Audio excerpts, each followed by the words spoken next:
That's it, guys. I don't even know how to bring this news to you. I don't even know how to say this. But the idea of Canada, does it still exist? You know?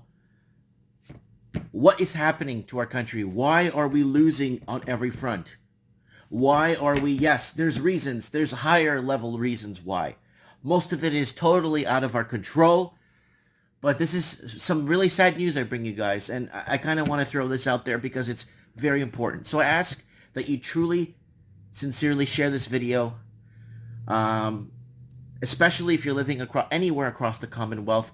Because I kind of want to put or connect a few dots together. So let's start here. So this is it, guys. Money sense. Saving 20% to buy a house will take you 12 years. 2016. I did the numbers. Do you know what it is now? 18 to 22 years for the average Canadian to save up. This is pre-COVID, before COVID numbers.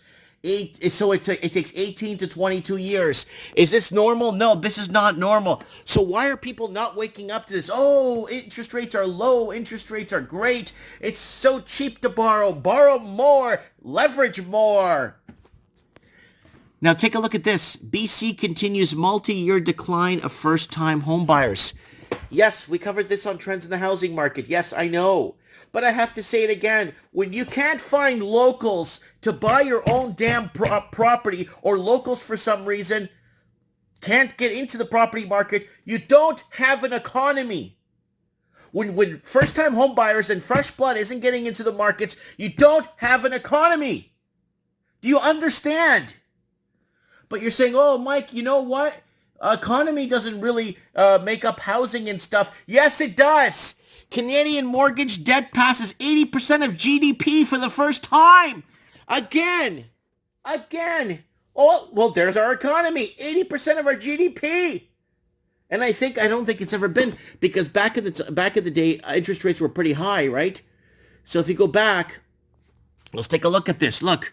So let's go back to 1900. This is when we went off the gold standard right here in the United States. And this is when currency they try to really clamp it down right here. If you remember Brian Mulroney, and when he introduced the GST to start paying off some deficits and stuff, and our house prices started getting more aligned with wages. And then after, that's when everything just started taking. Look at it now. Yeah, so... Oh, okay, well, in our economy, let's look at this. Look at this. Half of Canadian hotels are near closing due to COVID. So there it is. Half of our hotels. Do you know what that means? We're going to get half the tourism. And if we get half the tourism, and Canada is so heavily dependent on tourism for small businesses are so heavily, not Canada, small businesses are so heavily dependent on tourism to keep themselves afloat. So half of Canadians, 8,000 plus hotels could go out of business soon without help. And industry groups leader warns that it would devastate the country's most vulnerable workers. And that would, look, 8,000 hotels, let's say conservatively 25 employees. Let's say conservatively. That's all the staff, the management, 25. Multiply 8,000 by 25. That's how many displaced workers we're going to have.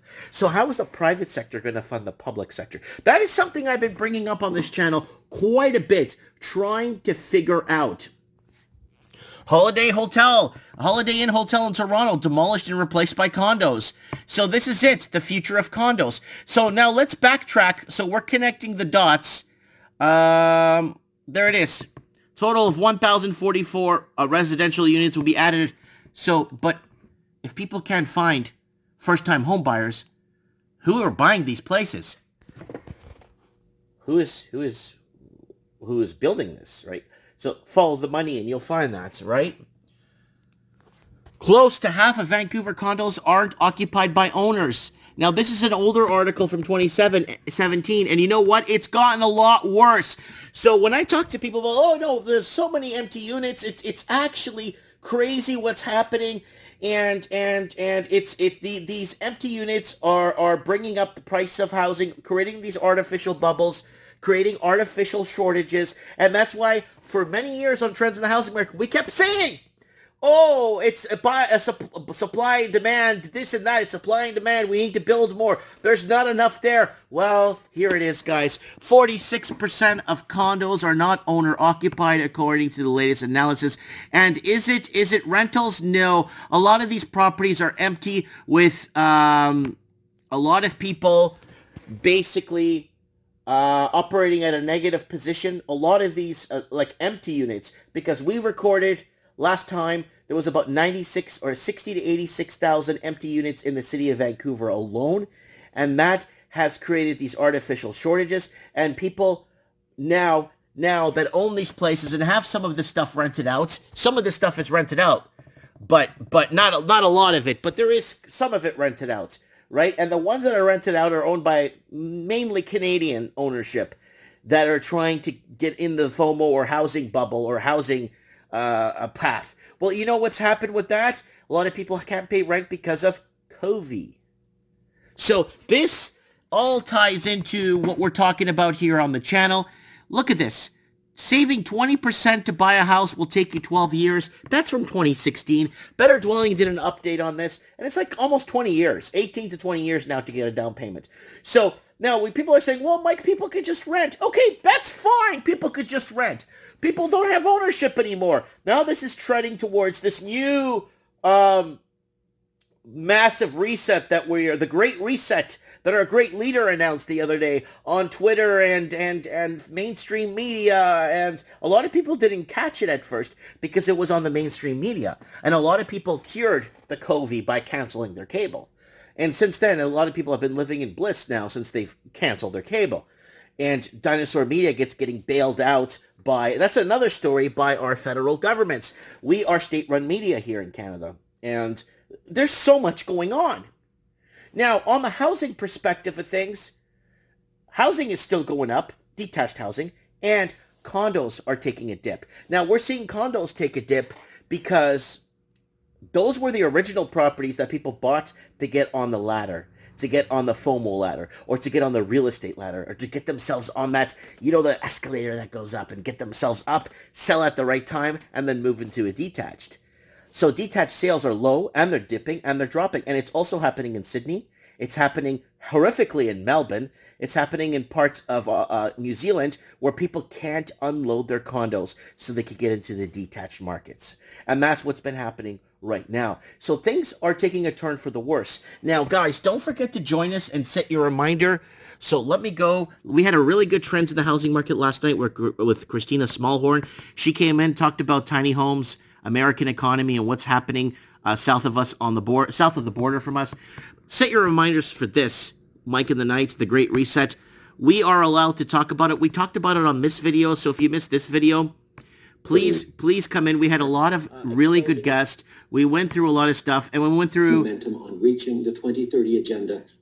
2030 agenda is out of the bag. It's right here.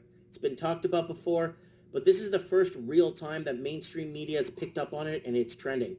Now that it's out of the bag, it's an open window for us to talk. This just opened it for open discussion, and we could unpack this. So that's that. We need to unpack this on Mike and the Knights. I'm going to see if I can get some guests on from other channels to come on if they want to do a quick plug and come in. I plug everybody really nicely on my channel, and I take care of all the guests that do come on, and I respect everyone that comes on, and I respect their opinions, and it's really good. So let me know what you guys think in the comments below. This is horrific. I mean, have people been asleep at the wheel? We've been talking about this for so many friggin' years. We've been trying to warn people about this for so many friggin' years. Yeah, but what about the people that bought, Mike? You bought. Yeah, I left 2.5 hours east of Vancouver in the middle of nowhere in the mountain. We moved into a mountain city in the middle of the mountains here, in the Rockies here, pretty much. And I paid $260 for my house. That's the difference. You see, I didn't pay $2 million for a house that's worth $260. And that is the major issue that we are, that's happening right now.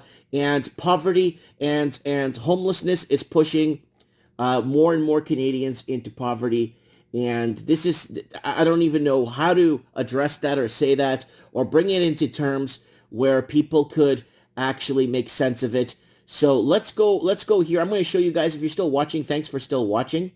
So this is so here it is, guys. There I am walking the streets. We're talking about, will it burst? This is in 2016. It was already out of control. Insider info. Look, loan to value mortgage, 100%. Buy a house with no deposit. All these schemes are going around. Empty streets. Look, $1 million teardowns. That's me in Vancouver. Look, this is more than 4 years ago, by the way, because I haven't lived in that in Vancouver for a while now. Condos. Look, condos. Can't afford to buy in. Look, can't afford to buy into condos 4 years ago. Vancouver housing, unaffordable. Vancouver economy collapses. Vancouver crisis, an illusion. Like, if we go into this and we go back all the years of this, let's take a look at this, if you guys have a few minutes. Vancouver vacant home tax. So that's when they put the vacant home tax and the foreign investor tax. Mass protests for housing. So people were protesting this, but lots of people left. 15% foreign buyer tax. There it is there. If you guys remember, Canada banks favor foreign home buyers. Vancouver now in a housing bubble. When will it crash? I was dead wrong with the dates there, but I was right about the condo market crashing first. But I was so many years off the mark because I didn't know what the government was going to instill, or the smoke and mirrors, and what government gets involved with anything, it turns to poop. Vancouver housing crisis. What a mess. Watch this. Vancouver housing crisis. Look, investors fleeing to Toronto, to Seattle. Look at that. Foreign buyers tax working. And this, my friends, in 2016, tail end of 2016, is when Seattle started to go, prices went up 30, 40% in 1 year because of the foreign money just being parked there. Sydney, Australia, brain drain. Vancouver, again, this is all from 2016. Housing prices skyrocket all over the world. Get out of Vancouver. Housing is ruined. Quiet Streets, Vancouver, housing crisis, was offered a job.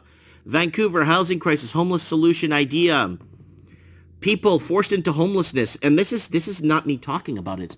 This is me actually reading an article. I put a link. I actually put a link to the, I think I put a link. There it is. There's the article right there. So you guys know I'm not making this up. Oops. Did I put that in, hold on. Let me just check here, right here. YouTube loves to open other channels when I'm trying to look for something. Here it is. There's the news right there. There it is. It's talking about fentanyl here. I guess it changed. Oh, it's going to their front page. Never mind. And fentanyl, another major crisis we're having. So it's people being forced into homelessness is not a new thing. It just forces other videos onto me here. YouTubers. Mike Martin's here. Mike Martin's channel. Just keep going. Look. Bidding wars. Rental bidding wars. Never mind. Vancouver housing. No lights anywhere. That's on Halloween. No homes. Students' perspective on condo crash. I'm in trouble. Food is costing more than rent. Look at this. Look at this from 2016. Empty homes. Not many homes for Halloween. Housing crisis in Surrey. Sales plummet 38%. That's when the foreign buyers tax come in. And that's when prices were going down. And then there was a loophole found in the foreign buyers tax. And then everything went crazy. Watch this. Watch this. Mass exodus, young families leaving. Again, from 2016. Housing spiking, Langley, Surrey, New Westminster. Housing crisis. So look, if you guys look, more and more of my Australia videos are gone.